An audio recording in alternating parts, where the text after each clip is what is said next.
Kung bago ka lang sa aming channel at mahilig ka sa mga kakaibang kwentong katatakutan, pindutin ang subscribe button at ang bell icon para lagi kang updated. Kung hindi, mumultuhin kayo.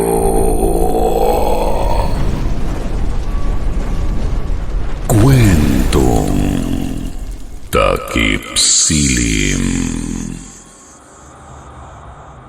Ang ating kwentong babasahin ay ipinadala ng isa nating masugid na tagapakinig, si Pastor Mark. Kung nais nyo ring ibahagi sa amin ang inyong mga nakakatakot na karanasan, ay ipadala nyo lamang sa stories@kwentongtakipsilim.com o kaya naman ay i-message nyo lang kami sa aming Facebook page. Huwag nyo rin kalimutang i-like and share ang video na ito. Simulan na po natin ang kwento. Multo sa Lumang Kapilya. Ang kwentong ito ay tunay na nangyari sa Lumang Kapilya sa Manila. Ang kapilyang mahigit 3 dekada nang naitatag. Kung titingnan mo, ay mukha lamang itong simpleng kapilya, subalit may isang bagay na sadyang kakaiba rito. Simula pa nang maitatag ang kapilya ay pabago-bago na ang mga nangangasiwa rito. Walang nagtatagal na tagapangasiwa o tagapaglingkod sa kapilya dahil sa di umano'y katakot-takot na kaganapang nangyayari sa loob nito. Noon ay hindi pa ako roon nakadestino, subalit marami na akong naririnig ng mga kwentong kababalaghan sa kapilyang iyon. Umabot pa sa puntong nasabi ko sa sarili ko na buti na lang at hindi ako roon na destino. Hindi ko lubos akalain na mararanasan ko pala ang mga nakakatakot na tagpo sa mismong kapilyang iyon sapagkat dumating ang panahon na nagturo ako ng Sunday schooling sa kapilyang kinatatakutan ng marami. Itinuturo ko sa mga kabataan ang iba't ibang panalangin. Habang abala ako sa pagtuturo, bigla na lamang kaming nakarinig ng ingay. Noong una ay hindi ko iyon pinapansin, ngunit ang munting ingay ay naging isang malakas na kalabog. Lahat kami ay napatingin sa pinagmulan ng ingay. Ang mga mata namin ay napako sa hagdan ng chapel kung saan naroon ang isa sa mga batang tinuturuan ko. Umiiyak yun habang nasa paanan ng hagdan. Nahulog siya mula sa itaas. Mabuti na lang at hindi siya napilayan. Lahat kami ay nagtaka dahil wala naman siyang katabing bata roon. Ayon kasi sa kanya ay parabang may tumulak raw sa kanya na siyang naging dahilan kung bakit siya nalaglag.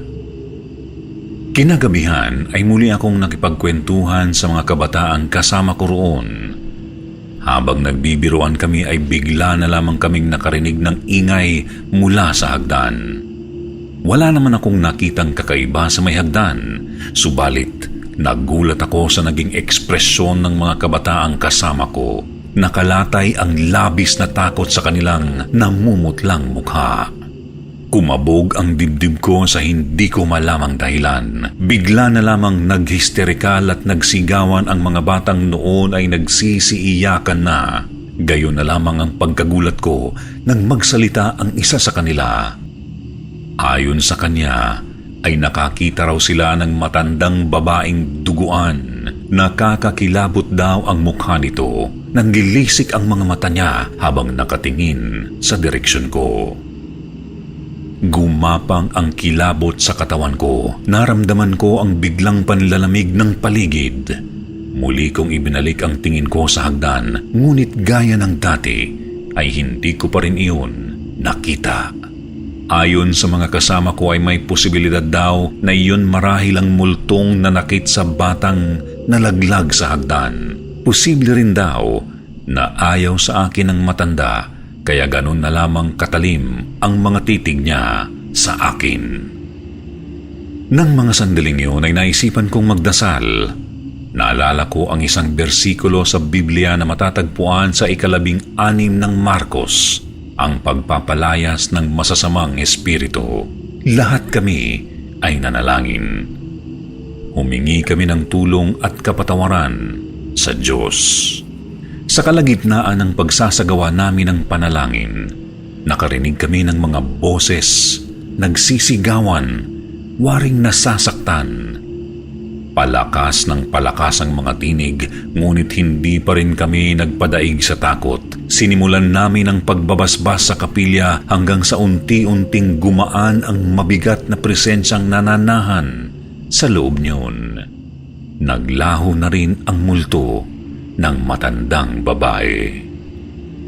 Kinabukasan, nang mabalitaan ng mga kasamahan kong nagtuturo sa kapilya ang nangyari sa amin, ay nagsimula na silang magbahagi ng kani-kanilang karanasan. Marami na raw sa kanila ang nakakita na sa matandang babaeng nakatayo sa hagdan, subalit sa labis na takot daw ay nalilimutan na nilang magdasal. May nakita rin daw sila noon na maitim na espiritu na nakatayo sa likod ng pastor. Sumusunod daw yun kahit saan pumunta ang pastor. Marami ang natakot. Marami rin ang nagsabing normal lang iyon dahil sadyang mapagsamantala ang demonyo. Marami pa ang naging manifestasyon tungkol sa kapilya. Isa sa mga hindi ko malilimutang ikinuwento nila sa akin ay ang kwento ng isa kong kasamahan na may edad na. Isang gabi ay siya raw ang naatasang matulog sa kapilya. Malalim na raw ang gabi nang may nakita siyang pari na walang ulo. Tila nagmimisa raw iyon sa harapan habang umiinom pa ng saro. Naroon din daw ng mga oras na iyon ang kaluluwa ng matandang madalas makita sa hagdan.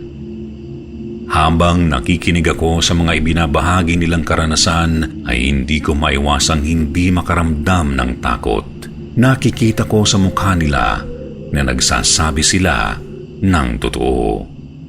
Noon ay napadasal na lamang ako na sana ay mawala na ang mga kaluluwang nanahan sa kapilya. Naniniwala ako na ang Diyos ay nanahan sa puso ng mga tao, hindi sa lugar na gawa lamang ng tao. Yan ang dahilan kung bakit maging ang mga kapilya ay nagagawa pa ring pasukin ng dyablo o masasamang espiritu. Hanggang dito na lamang ang aking kwento. Sana po sa lahat ng mga nakakakita ng mga kaluluwang hindi matahimik, matuto tayong handugan sila ng munting panalangin.